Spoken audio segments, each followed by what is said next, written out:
I'm married and 33 years old. My husband David and I have been married for 10 years, and we have a first-grade daughter named Betty. We're a family of 3. I've loved drawing since I was a kid, and now I work in the arts. I'm also pregnant with our second child, and each day gets harder as my belly grows. Even though David is very busy, he tries to come home early and helps with chores and taking care of our daughter.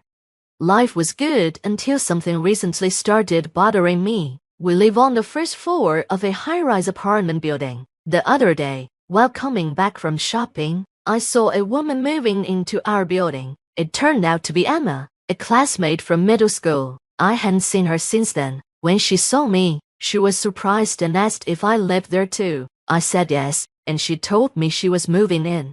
Emma's face changed when she realized I was living in the same building as her. She was shocked that a high school dropout like me lived in the first-floor apartment. She seemed to take pleasure in the fact that I was on the first floor, while she was on the 35th floor. She bragged about how her apartment had great views and how she was starting her own business, using the apartment as both her home and office.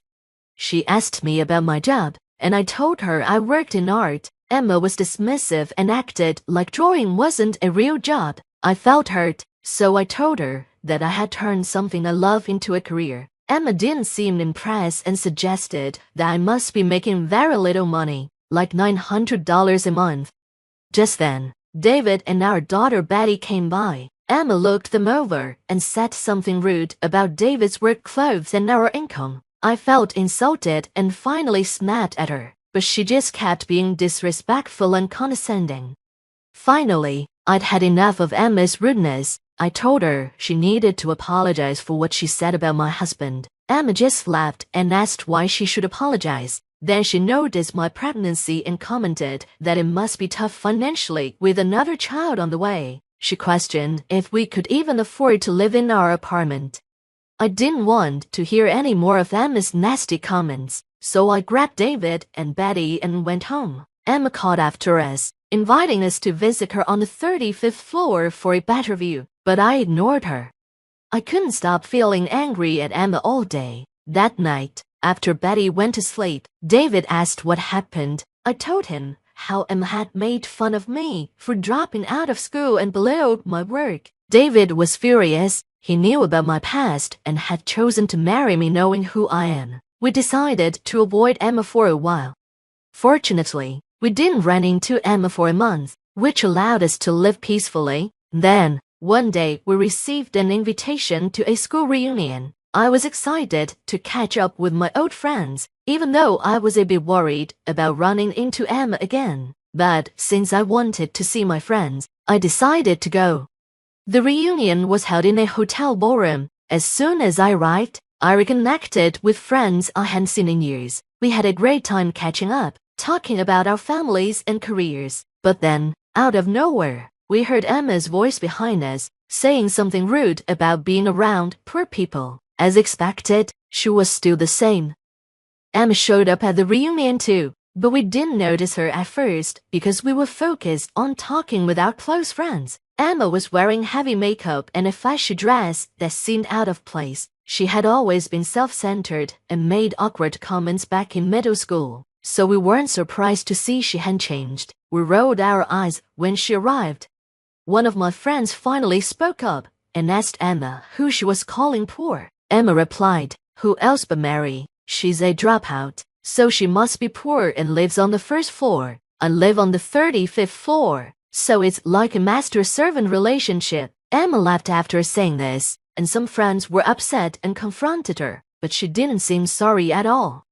Emma kept making rude comments, suggesting I should move to a cheaper apartment if I didn't want to be caught poor. She even told me to leave the reunion, since I supposedly earned only $900 a month. My friends were confused and asked if I really only made $900 a month. I explained that's just what Emma believes. Emma then interrupted and said I was only working a part-time job because of being a dropout. While she was a CEO, a male classmate spoke up and said, "Emma, don't you know Mary is a well-known artist?" Emma looked puzzled and asked, "An artist? Who cares?" I decided to clear things up with Emma. not wanting her arrogance to ruin the reunion. I told her that I had studied art in France right after middle school and didn't complete a formal program. So yes, I dropped out. Emma scoffed and said, "Studying art is just a hobby, not a real job. You're still a dropout who ran away from studying." Emma clearly didn't understand. I decided to explain more about my work. I told Emma that I had spent years training and now run an art gallery while also creating my own artwork. I have fans and have even held my own exhibitions. Some of our classmates have bought my art. After training in France, I returned to New York and started my art career, which has become successful in recent years. David and I met at one of my exhibitions, and we clicked, which led to our marriage. Even with all this, Emma still didn't seem to understand. She said, "An exhibition is just for fun. I'm clearly the winner here because I'm a CEO." I was frustrated and told her that this wasn't about winning or losing. I take my art seriously, even if she doesn't see it that way. Emma then asked why we live on the first floor if I'm making so much money. I explained that we used to live on a higher floor, but since I'm pregnant and elevators can't be slow, we moved to the first floor for convenience. Emma didn't seem to accept my explanation.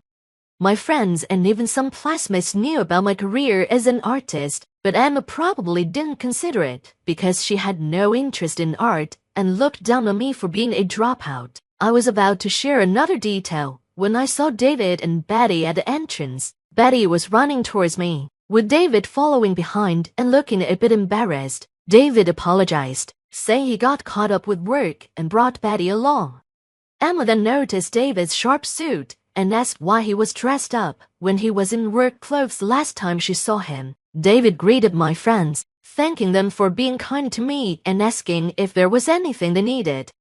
Just then, the reunion organizer rushed over to thank us for providing the venue. He praised the food and drinks, saying everything was excellent. David's parents owned the hotel, and David, now the CEO, had generously offered it for free.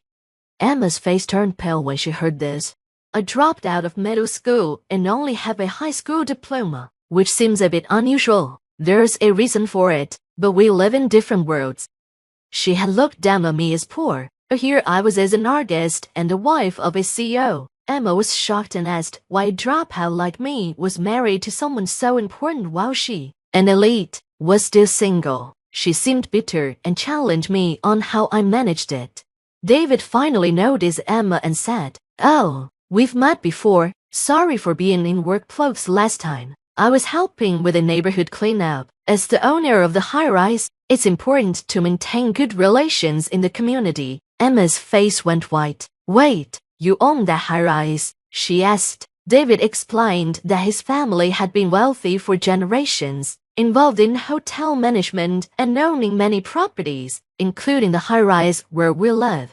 David then invited Emma to visit the penthouse, which has a great view of the Empire State Building. Emma was stunned again and asked why we lived on the first floor if we had a penthouse. I explained that, because I'm pregnant, we moved to the first floor for convenience, but both the penthouse and the first floor are ours.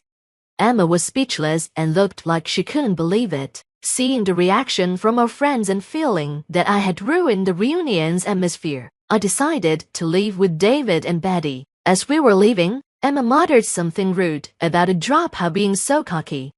I turned to Betty and said, "What matters most is what's inside. Never look down on people." Betty cheerfully added, "Emma, if you keep making faces like that, happiness will run away from you." Everyone laughed, and the mood of the reunion improved. Emma, now embarrassed, quickly left. The reunion continued on a positive note. I enjoyed the rest of the evening with my friends, who also had bad experiences with Emma. Betty's comment had made everyone feel better. Months went by, and we didn't see Emma at the high-rise again. One day, David came home and told me that Emma had finally moved out. She hadn't paid rent for 3 months, and we had to get a lawyer to issue an eviction notice. Emma left town quickly after that. David said Emma had left the apartment exactly as it was. Furniture and clothes were still there. She took her expensive items and computer, but left everything else behind. At first, I was suspicious, but a friend updated me on Emma's situation. It turns out she had been pretending to be successful but was actually jobless. She had some savings from her career, but couldn't keep up her lifestyle and fell behind on rent. She had no other place to go, so she left her belongings because she couldn't afford to get rid of them.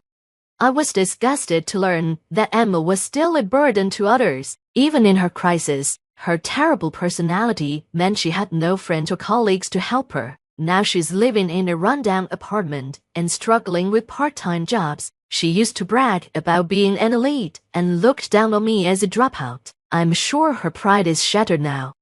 I hope she learns to live a more humble and honest life. As for me, I'm happy with my life. I continue to paint, spend time with my husband and daughter, and look forward to our new baby. Our family of 3 gets along wonderfully, and I'm excited about expanding our family. I'll keep doing everything I can to protect our happiness.